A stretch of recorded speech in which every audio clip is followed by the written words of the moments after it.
अनोखी बीमारी। धर्मपुर नाम के एक गांव में राम नाम का एक किसान रहा करता था।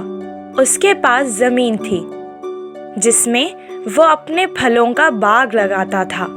वो अलग अलग किस्म के फल लगाता था। वो बिना किसी मिलावट के कुदरती फल उगाता था। जो भी फल उसके बाग से आते थे वो सारे वो गांव में जाकर बेच आता था।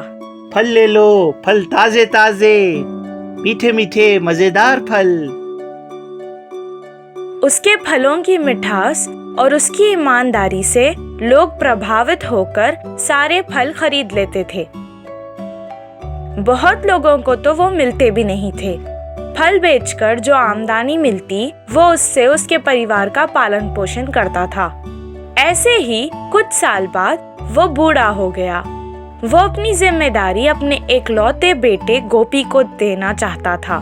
बेटा गोपी, अब मेरा और हाथ नहीं हो रहा है। मैं अब बहुत बूढ़ा हो गया हूँ। यहाँ से सब चीजों की जिम्मेदारी मैं तुम्हें देता हूँ, फल उगाने से बेचने तक सब कुछ। उसे वो अपने करीब बुलाकर कहने लगा, ठीक है पिताजी, अब आप आराम कीजिए, मैं सब संभाल लूंगा, आप परेशान मत होइए।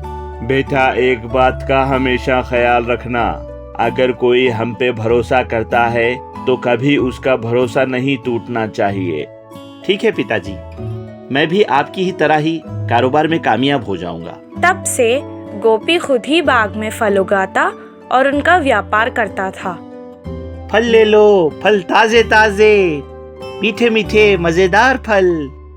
राम का बेटा होने के कारण लोग गोपी पर बहुत विश्वास करते थे। उन्हें भरोसा था कि उसके खेत के फल बिना दवाई के कुदरती तरीके से उगाते होंगे। इसीलिए गांव के लोग उसके फलों की खरीदारी करते थे। कुछ दिन ऐसे ही गुजर गए। अचानक एक दिन गोपी के मन में लालच जाग गया और उसको एक विचार आया। पिताजी के तरीके से उगाए हुए फल सारे गांव वालों के लिए काफी नहीं होते हैं। ज्यादा फल उगेंगे तो हम अपने गांव के साथ साथ पास के गांव में भी फल बेचकर ज्यादा आमदनी कमा पाएंगे। ये सोचकर वो अगले दिन से खेती में दवाई मिलाने लगा। उससे फल ज्यादा उगने लगे। जब कमाई हो रही हो तभी अच्छा कमा लेना चाहिए। गांव वालों को उसकी मक्कारी का पता नहीं होने के कारण वो अब भी उस पर भरोसा करके फल खरीद लेते थे। वो फल खाने से वो सब 2 दिन में ही एक अनोखी बीमारी के शिकार हो गए। आसपास के सभी गांवों में बीमारी फैल गई, लेकिन किसी को भी गोपी पर शक नहीं हुआ। एक वैद्य ने उनकी जांच की और उस बीमारी के जड़ तक पहुंच गए। जैसे ही उन्हें पता चला कि इस सब का जिम्मेदार गोपी है, तो उन्होंने उसको बहुत अच्छे से सबक सिखाया। अगली बार से वो पहले की तरह ही कुदरती तरीके से फल उगाने लगा। जब वो उन्हें बेचने गया तो किसी ने भी उसके फल नहीं खरीदे, जिससे उसे बहुत नुकसान हुआ और उसका परिवार बहुत परेशान हो गया। इस कहानी से हमें ये शिक्षा मिलती है कि हमें कभी किसी का भरोसा नहीं तोड़ना चाहिए।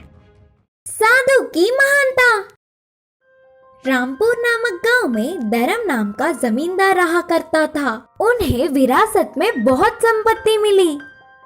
ऊपर से अच्छे व्यक्ति होने के कारण किसी के भी मुश्किल में मदद करते थे।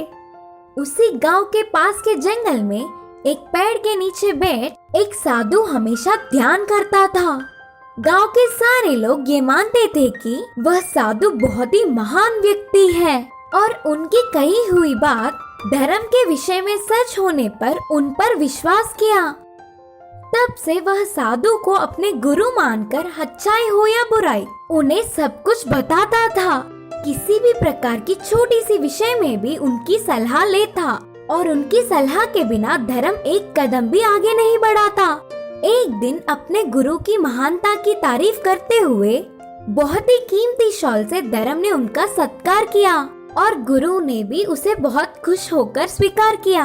वह ध्यान करने के लिए साधु के जंगल जाते हुए रास्ते पर कोने में एक भिखारी ठंड से कांपता हुआ दिखा।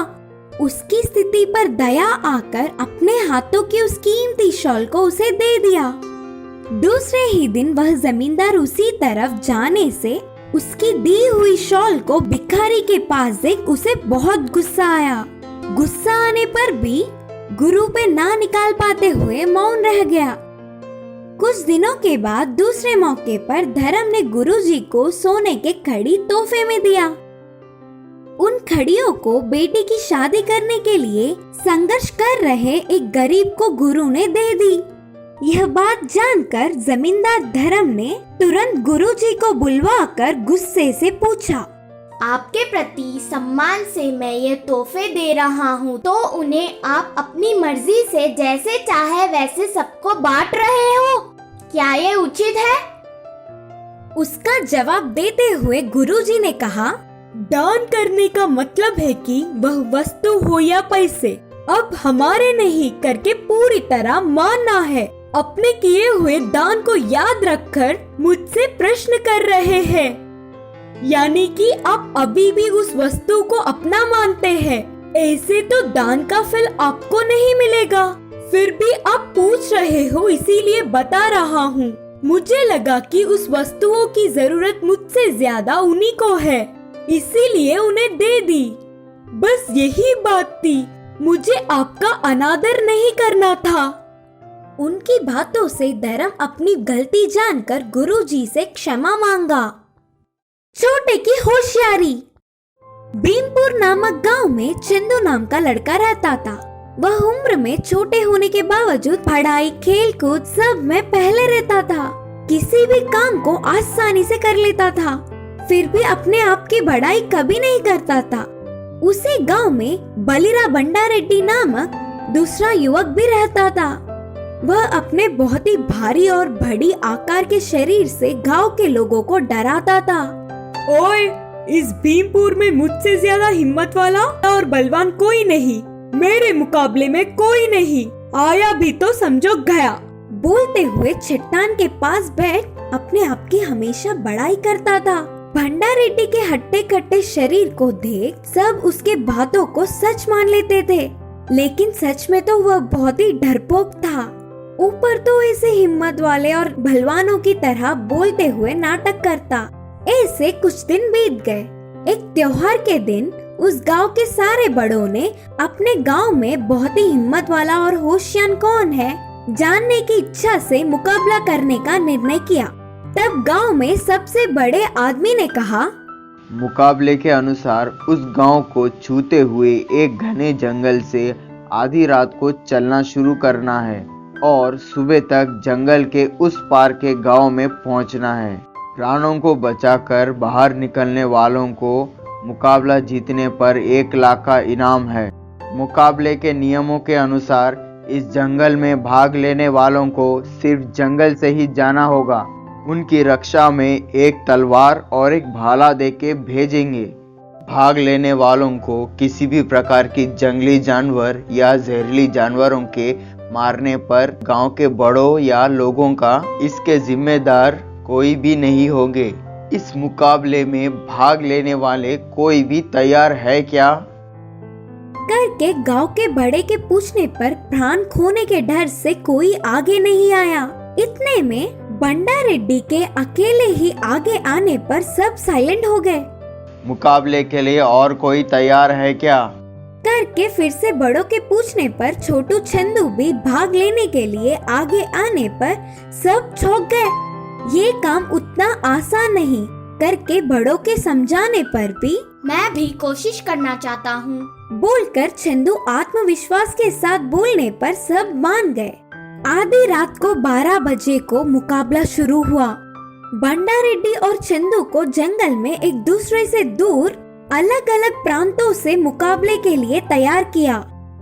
दोनों ने एक ही समय में चलना प्रारंभ किया। भंडारेड्डी ने कुछ दूर तक तड़पते हुए डर डर के कदम में कदम रखते हुए चलना शुरू किया और चंदू हिम्मत से बिना डरे डट के कदम से कदम मिलाकर तेजी से चलता गया। दोनों जंगल में कुछ दूर चलते ही इतने में भाग की आवाज, शेर की गरज सुनने पर भंडारेड्डी डर के कांपने लगा। पास के एक बड़े पेड़ पर चढ़ के बैठ गया। चंदू भी पहले थोड़ा डर गया, फिर भी हिम्मत जुटाकर अपने पास की तलवार से भाले पर जोर जोर से आवाज करके मारता हुआ होशियारी से आगे बढ़ने लगा। वह आवाज सुनकर जंगली जानवर, जहरीले जानवर, सारे उनसे बड़ी कोई जानवर उधर आ रही है सोचकर उधर से दूर भाग गए। आखिर में चिंदू सुबह होने से पहले ही जंगल के उस पार के गांव में पहुंच गया। मुकाबले के साथ साथ 1 लाख का इनाम भी जीत गया। फिर बंडा रेड्डी का पता नहीं क्या हुआ होगा करके गांव वाले सारे जंगल में जाकर ढूंढने पर एक पेड़ पर बैठ के कांपता हुआ चिल्लाता हुआ दिखा। उसे देख सारे गांव वाले हंसने लगे। इस कहानी की सीख है कि बल से ज्यादा हिम्मत और होशियारी से कुछ भी जीत सकते हैं।